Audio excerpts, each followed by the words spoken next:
Hello my dear friends and students, welcome to English maths. हम लोग कर रहे हैं MTS 2021 का पेपर और 44 सेट हम लोग लगा चुके हैं। आज करने जा रहे हैं 45। कुल 48 हैं, अरे 10 नहीं दिया कुल 48 हैं, जिसमें से 45 हम लोग कर चुके हैं। इसके बाद कितने बचेंगे? केवल 3 बचेंगे।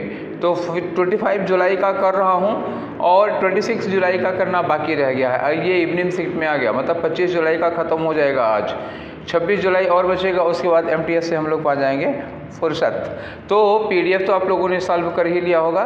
चलो देखते हैं कि कितने क्वेश्चन सही हुए और कितने गलत हुए, उनका सही आंसर क्या होगा और क्यों गलत हुआ है। ठीक है, तो ज़्यादा टाइम ना वेस्ट करते हुए स्टार्ट करते हैं अपना डिस्कशन। और ये रहा आपका पहला क्वेश्चन आपकी स्क्रीन पर, जिसमें करना है आपको क्या? खाली जगह भरनी है। ज़्यादा बोल गया, ठीक है। चलो, भरना क्या है तो सेंटेंस पढ़ना पड़ेगा ना बच्चों। लिखा है द पीनट स्टोव। पीनट याद आया? कुछ याद आ रहा है? पीनट मतलब जाड़े का समय, शाम को चाय के साथ मूंगफली भुनी हुई, ठीक है। समझ, पीनट स्टोव मतलब हुआ जहाँ पर मूंगफली भुनी जा रही है। Peanut stove which is so often seen on the dash. अब ये पीनट स्टोव, पीनट का जो चूल्हा होता है, मूंगफली जहाँ भुनी जाती है, वो कहाँ देखने को मिलेगा बताओ? रेस्टोरेंट में देखने को मिलेगा, होटल में देखने को मिलेगा, कहाँ देखने को मिलेगा? कि फुटपाथ पे देखने को मिलेगा? अब इसमें तो ढूंढना है कहाँ देखने को मिलता है अक्सर। आगे लिखा हुआ है just outside the fruit shop. कहाँ है? फ्रूट शॉप, फल की दुकान के सामने है। अब ये क्या करता है? पीनट स्टोव करता है which makes us think of the familiar street scene at home. अपने गांव की जो स्ट्रीट सीन होती है, गली का दृश्य होता है, उसकी याद दिलाता है। अब सोचो पूरी सिचुएशन, बच्चा कहीं पर है और वहाँ फल की दुकान के सामने एक पीनट स्टोव है, ठीक है। और वो उसको ये देख के उसको अपने घर के, अपने गांव में जो मकान है उसकी जो गली है उसको याद आती है। तो अब ये बताओ कि ये जो पीनट स्टोव है शहर में जो है उसके फल की दुकान के सामने, वो कहाँ पर होगा? रनवे पर होगा। रनवे का मतलब हवाई पट्टी, जहाँ से हवाई जहाज उड़ाई जाती है, वो तो वहाँ पे होगा क्या? हवाई पट्टी। तो हवाई पट्टी पर ये बताओ कि कोई मूंगफली की दुकान होगी? ये तो गए काम से। बिल्डिंग तो कहाँ होगा? On the building. तो ये बताओ, often seen on the building मतलब बिल्डिंग के ऊपर क्या करेगा वो मूंगफली के वाला? मार्केट में ऑन द मार्केट नहीं होगा, कहाँ होगा? On the footpath. सबसे पहले तो ऑन को देख लो, ऑन के बाद बिल्डिंग मार्केट नहीं हो पाएगा, तो क्या होगा? फुटपाथ। तो जो फुटपाथ पर होता है। क्लियर, समझ गए? तो चौथे नंबर को लगाओ यहाँ पे आंसर के रूप में। नेक्स्ट क्वेश्चन आ जाओ, क्वेश्चन नंबर 2। क्वेश्चन नंबर 2 फिर खाली जगह भरना। Yesterday I dash to be an street. लिखो yesterday I dash to be on a street with a few modest restaurants. ठीक है, अब आ जाओ। सब में हैपन लिखा हुआ है, क्लियर है? आपको वर्ड नहीं ढूंढना है कि सुटेबल क्या है, हैपन लिखा है, ये एक वर्ब है, ठीक है। कौन सा टेंस यूज करोगे? तो ये पूरा कुल मिलाकर के टेंस की कहानी है। पहले लगा है यस्टरडे। अब कुछ याद करो जरा ना बच्चों, याद करो वो कहानी जब मैंने बताया था टेंस की कहानी क्या था। यहाँ बताया था मैंने प्रेजेंट परफेक्ट, यहाँ बताया था मैंने पास्ट इंडेफिनिट ऐसे था, और मैंने बताया था प्रेजेंट परफेक्ट में क्या क्या होता है। तो प्रेजेंट परफेक्ट लगता है जैसे सो फार है, येट है, ऑलरेडी है, जस्ट है, ठीक है, इवन है, ये सब लगा होता है। पास्ट इंडेफिनिट कब होता है? यस्टरडे लगा हो, इनके साथ कोई सन लगा हो, ठीक है, लॉन्ग एगो लगा हुआ है, आफ्टर बिफोर लगा हुआ है, लास्ट पास्ट लगा हुआ है, व्हाट इफ लगा हुआ है, ठीक है, वहाँ अब ये सब लगा होता है तो पास्ट इंडेफिनिट है। तो उसी में क्या था मैंने पहले बताया, जब यस्टरडे लगा होता है तो पास्ट इंडेफिनिट होता है, और यहाँ यस्टरडे लगा हुआ है, इसका मतलब यहाँ पास्ट इंडेफिनिट होगा। वर्ब की सेकेंड फॉर्म लगा दो चुपचाप, ठीक है। जल्दी से बोल गया लेकिन सुन गए होगे, मुझे याद है, ठीक है। तो यहाँ पर ये यस्टरडे के नाते यहाँ पर वर्ब की सेकेंड फॉर्म लगानी है, और ये है आपका वर्ब की सेकेंड फॉर्म, क्योंकि जब यहाँ यस्टरडे लग गया तो हैव लगे नहीं, हम लगेगा नहीं। हैपनिंग बिना वजह के, हैपनिंग बिना ही जयवार के तो लगता नहीं है, तो इनकी कहानी खत्म हो गई, पहला ऑप्शन हुआ, ठीक है। चलो आगे आ जाओ, ज़्यादा जल्दी तो नहीं पढ़ा रहे हैं, ठीक है। नेक्स्ट आओ, तीसरा क्वेश्चन करें। तीसरा क्वेश्चन है, ये अंडरलाइन किया हुआ है, इसमें इम्प्रूवमेंट बताना, सॉरी इम्प्रूवमेंट नहीं है, इडियम है। तो इडियम है गर्ड अप योर लायंस। तो पहले सेंटेंस पढ़ लो। यू बेटर मतलब आपके लिए बेहतर होगा, तुम्हारे लिए बेहतर होगा, तुम्हारे लिए अच्छा होगा कि gird up your loins as we are going to meet my family. भैया मैं अपने परिवार से मिलने जा रहा हूँ, समझ लेना, तो अपनी कमर कस लो, सोच लो, अब अपने परिवार से मिलने जा रहे हैं तो अपनी कमर कस लो, मतलब कुछ खतरनाक है परिवार हमको लगता है। तो गर्ड अप योर लायंस, देखो एक लाइन ये होता है LION, अब एक सवाल है LOIN, ये वाला लाइन है। LION वाला जो होता है ये शेर होता है, और ये जो LOIN है ये होता है कमर। कमर समझ गए ना, कमर कौन सा, वही कमर, बेल्ट के नहीं, बेल्ट के ऊपर वाला। गर्डअप का मतलब क्या होता है, कस लेना। तो जैसे कोई किसी चुनौती का सामना करने जा रहे हो, किसी चैलेंज का सामना करने जा रहे हो तो कमर कस लेते हो, उसी को कह रहे हैं कमर कस लेना, किन के परिवार से मिलने जा रहे हो, ठीक है। तो कमर कसना मतलब किसी चुनौती को फेस करने के लिए तैयार होना। ऑप्शन में आओ, to earn more money, no. To look smart and charming, बिल्कुल नहीं। To prepare oneself for a difficult situation, yes. और टू आस्क फॉर हेल्प, ये नहीं होगा। तो कौन सा होगा, थर्ड वाला होगा। आगे आ जाओ 4 पे, ठीक है। 4 नंबर में फिर फिलर है, 3 hours should be dash to finish the work. कोई काम है, उस काम को ख़त्म करने के लिए कह रहे हैं कि 3 घंटा डैश होना चाहिए, तो पर्याप्त समय होना चाहिए। 3 घंटा मजेस्टिक होगा, शानदार नहीं होगा। वॉल्यूमिनियस मतलब क्या होगा, साइज में बहुत बड़ा होता है। सफिशिएंट मतलब पर्याप्त हो जाएगा। ग्रांड का मतलब शानदार होगा, नहीं लगेगा। 3 घंटा, इस काम को ख़त्म करने के लिए 3 घंटा पर्याप्त टाइम है, तो सफिशिएंट यूज करोगे, ठीक है ना।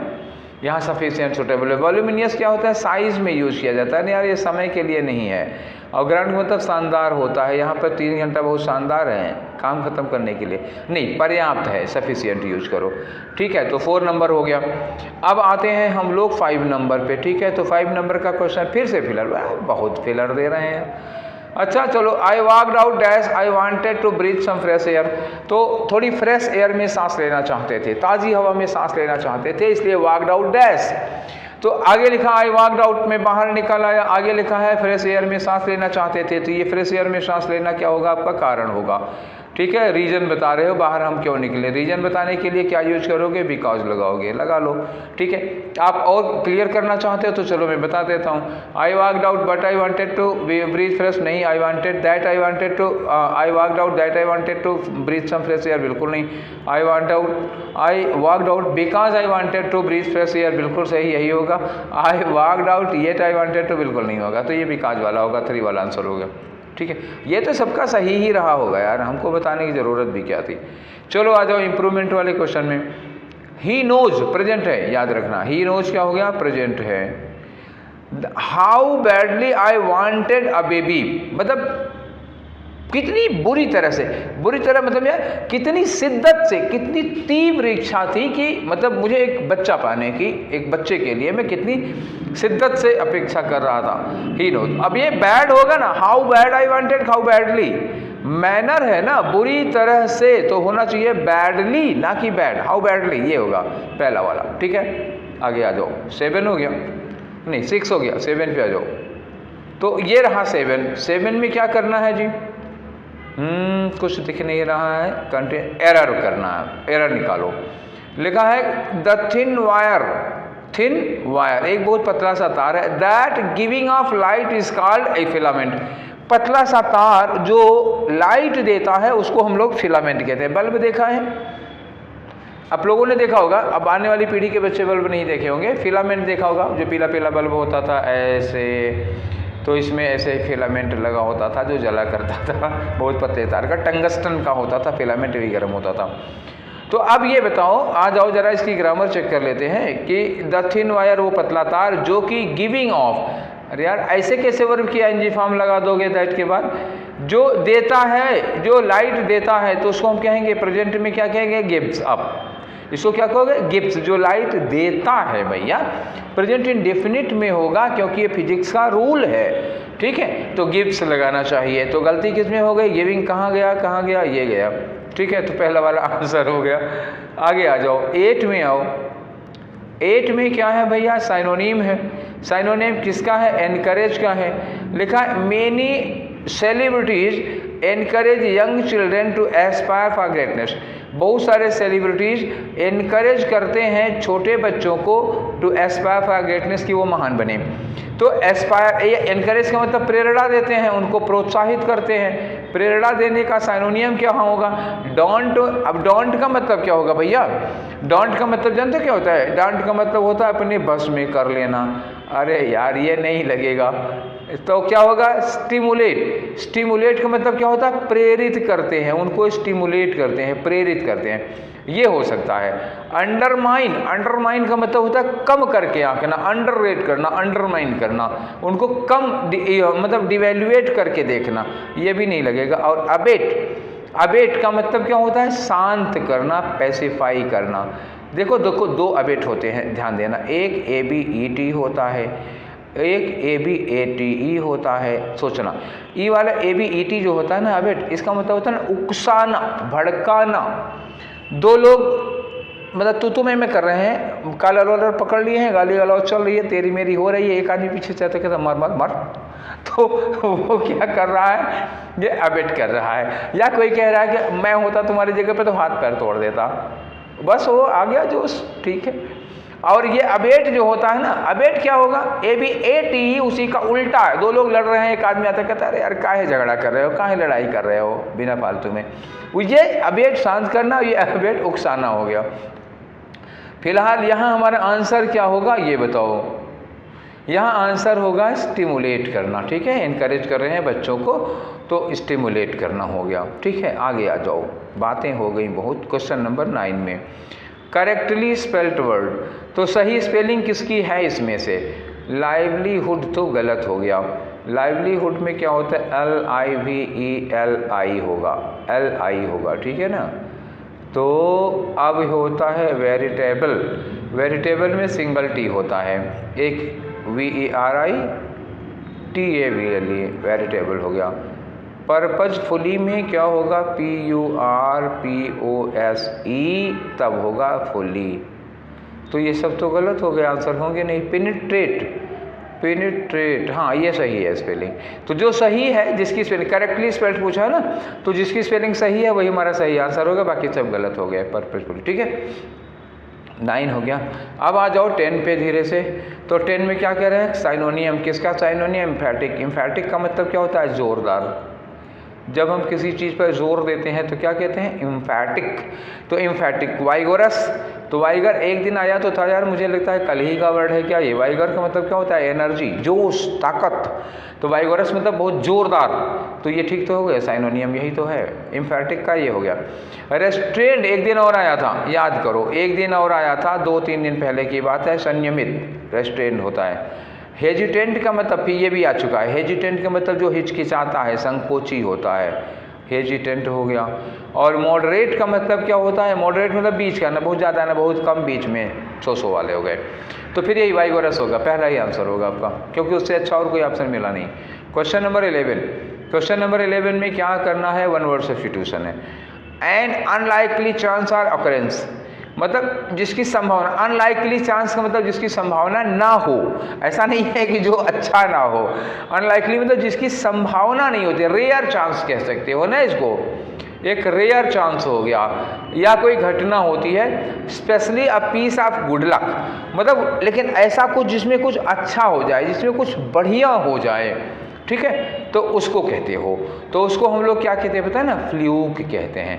फ्लूक का मतलब होता है गुड फॉर्चून, अचानक से कुछ आ जाती है ना, विंडमिल कहते हो उसको, ठीक है। तो अचानक से विंडफॉल कहते हैं इसको, विंडफॉल, ठीक है। विंडफॉल का मतलब होता है जैसे किसी को गड़ा हुआ खजाना मिल जाए, ऐसे ही कहते हैं विंडफॉल।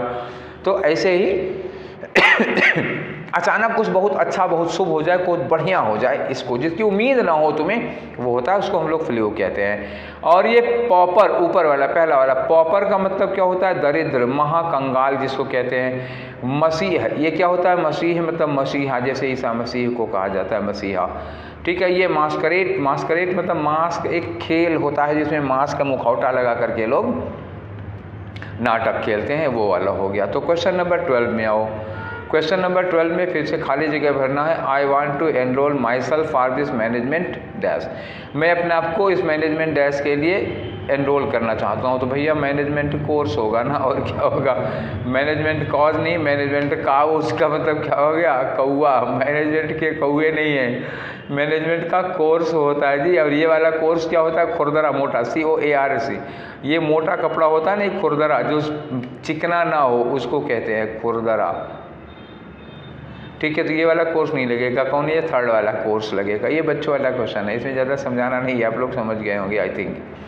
क्वेश्चन नंबर 13 में आ जाओ, नो सब्सटीट्यूशन रिक्वायर्ड, ये अंडरलाइन किया हुआ है, इट इज़ प्रोसेस्ड। लिखा है कि the range of the range of flavours is determined by where the plant species is grown. मतलब जो फ्लेवर होता है किसी चीज़ का, जो टेस्ट वगैरह होता है, फ्लेवर होता है, वो इस बात से डिटरमिन किया जाता है, इस बात पर निर्भर करता है कि कहाँ, where the plant species is grown, मतलब वो पौधा, वो स्पीसी कहाँ उगा है, कहाँ पैदा किया गया है, और हाउ इट इज़ प्रोसेस्ड, और इसको कैसे प्रोसेस किया गया है।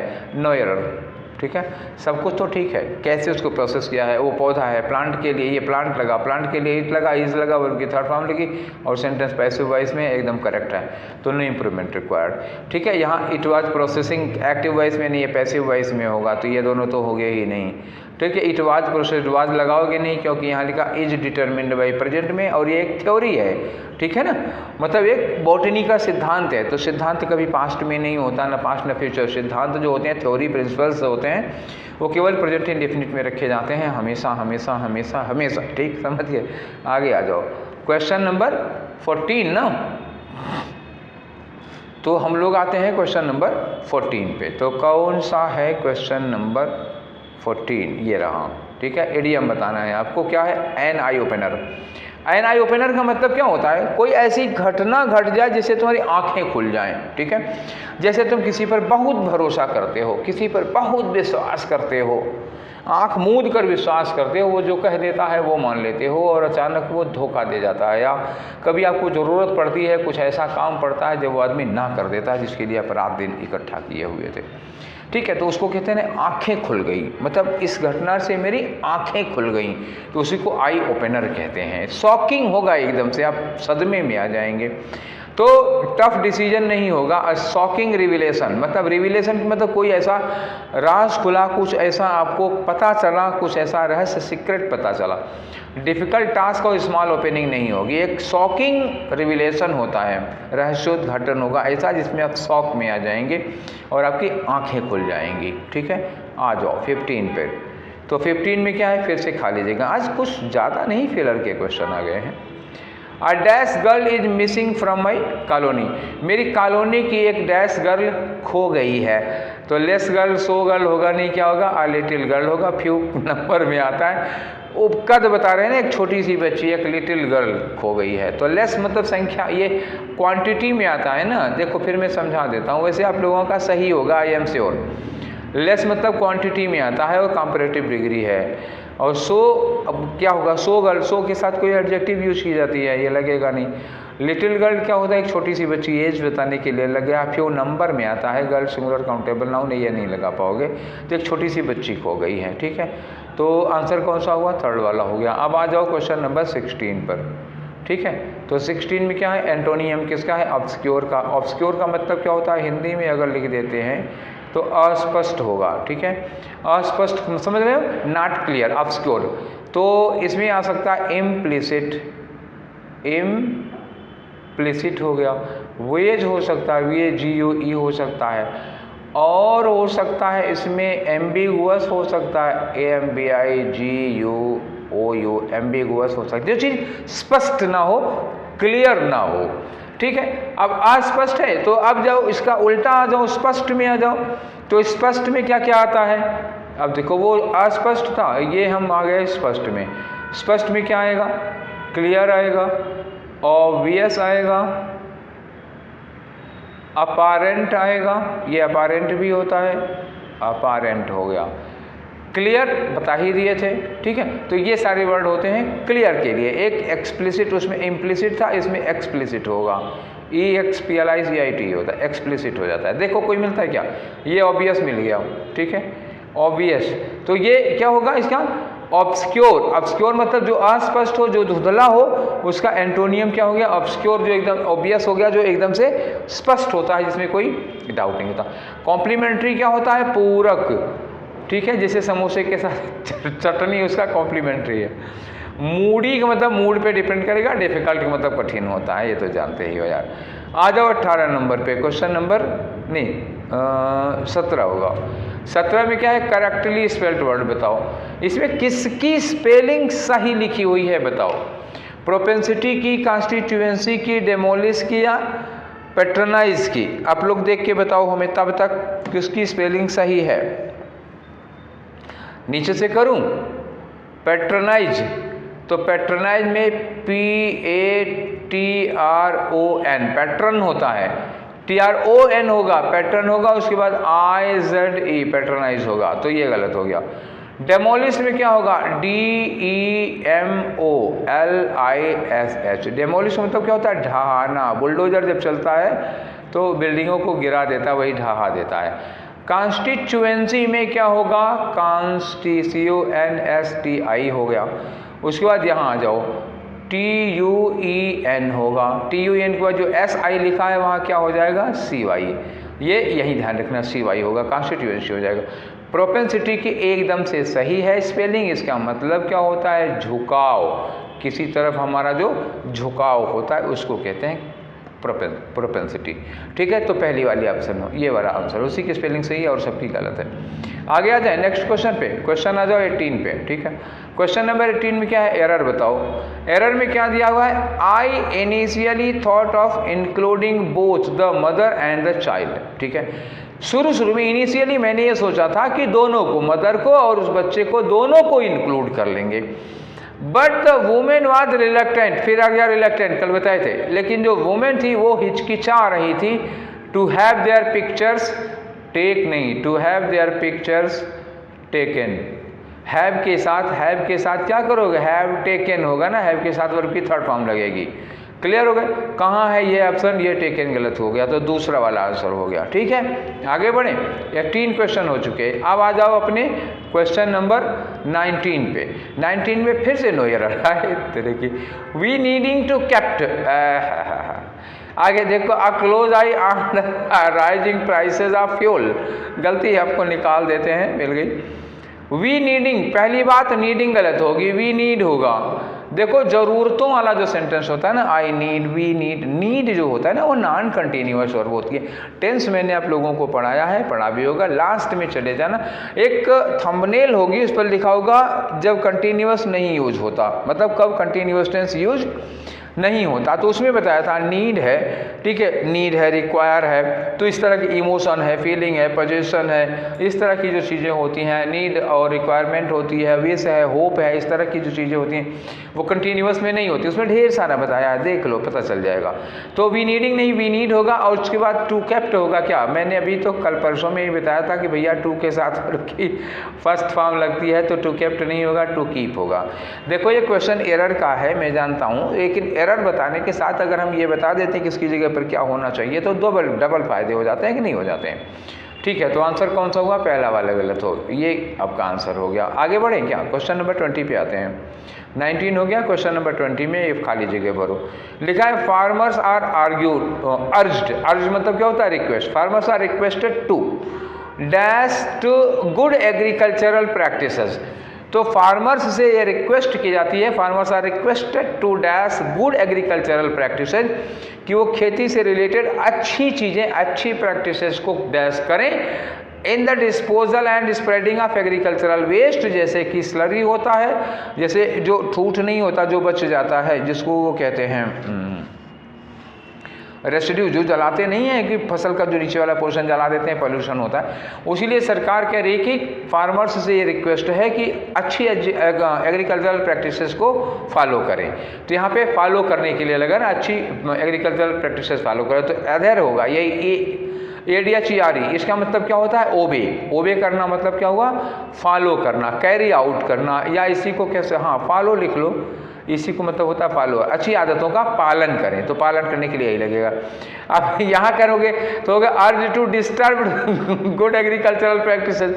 डिस्टर्ब नहीं है, गैदर नहीं, वर्शिप नहीं होगा भाई। आगे आ जाओ। तो 21 से लेकर के 25 तक हम लोग क्या करते हैं ये तो पता ही है आप लोगों को, ठीक है। यही है जो पैराग्राफ होता है उसमें खाली जगह भरनी होती हैं। तो आ जाओ सीधे करते हैं हम लोग। क्वेश्चन नंबर 21 फिलर नंबर 1 लिखा है in order to fall asleep. अगर आप सोना चाहते हैं, बढ़िया से सोना चाहते हैं, अच्छी नींद सोना चाहते हैं, कब? रात में। तो स्ट्राइव का मतलब कोशिश करो, ये काम करो to turn off all the electric devices at least 30 minute that's getting into bed. अगर आप अच्छी नींद सोना चाहते हैं तो सोने के करीब 30 मिनट पहले सारी लाइटें बुझा दो। ठीक, समझ में आ गया। तो रात में अच्छी नींद सोना चाहते हो तो यहाँ क्या करोगे? एट नाइट, क्योंकि अगर इन लिखा हो द लगा होता तो इन द नाइट होता।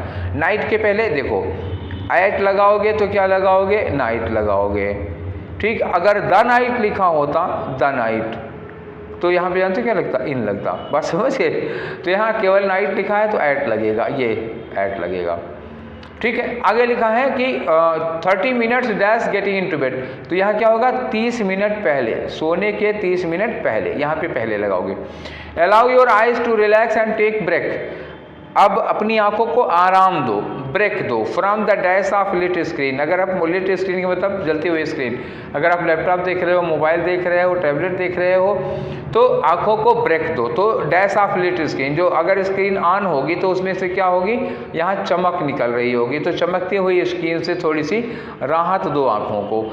रीड अ बुक, कोई किताब पढ़ो। राइट अ जर्नल, न्यूज़पेपर के लिए कुछ लिखो। या write dash your to do list, कल हमें क्या क्या करना है इसकी एक लिस्ट बनाओ। तो राइट डाउन होता है, नोट डाउन, राइट डाउन।